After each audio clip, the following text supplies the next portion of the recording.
किती नंबरचा प्रयोग करायचा आपल्याला? 23वा. प्रयोगाचं नाव आहे ग्लासवर भरलेल्या पाण्याने ग्लासमध्ये कागद टाकून काय करायचं आहे? उघडा केल्यावर ग्लासमधून पाणी बाहेर येत नाही. या प्रयोगासाठी आपल्याला काय काय साहित्य लागणार आहे पहा बरं. एक ग्लास, काचेचा ग्लास, त्याच्यानंतर त्याच्यामध्ये काय भरायचं आहे? पाणी. आणि लागणार आहे आपल्याला एक कागद. बघा आता तुमच्यासोबत मी करून दाखवते.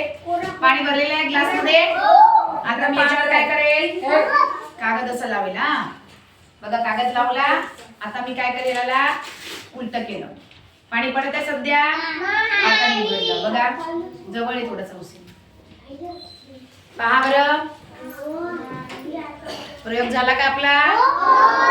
तुम्ही सुद्धा प्रयोग करू शकता. सामान आणलेलं आहे तुम्ही सगळ्यांनी. गुड. ऑन केलं.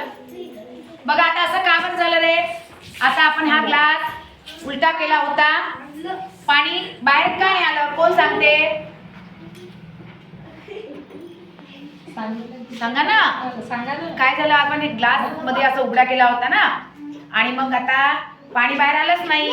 का असं झालं?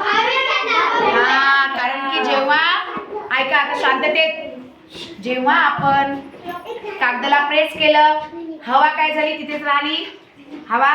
आणि आतमधली हवा मग काय करणार? पाण्यापेक्षा हवेचा दाब जास्त आहे, आणि म्हणून हवेच्या दाबामुळे आपण त्या उलटा जरी ग्लास केला, कागद जरी सोडलं तर कागदही फिट्ट बसतो आणि पाणी सुद्धा बाहेर येत नाही. आपल्या रोजच्या जीवनातही असे अनेक उदाहरण तुम्हाला सापडता येईल का की हवेच्या दाबामुळे कोणती कोणती गोष्ट होत नाही? ठीक आहे. तुम्ही सगळ्यांना काय करायचा? हा प्रयोग करून बघायचा.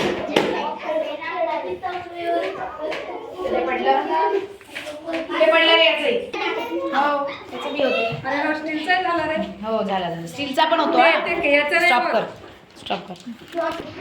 आहे ते काय पाणी? ग्लासमध्ये पण याने केलेले आहेत. नाही याच्यातूनच सांगते. नाही, दोघांनी कागदावरच केलं.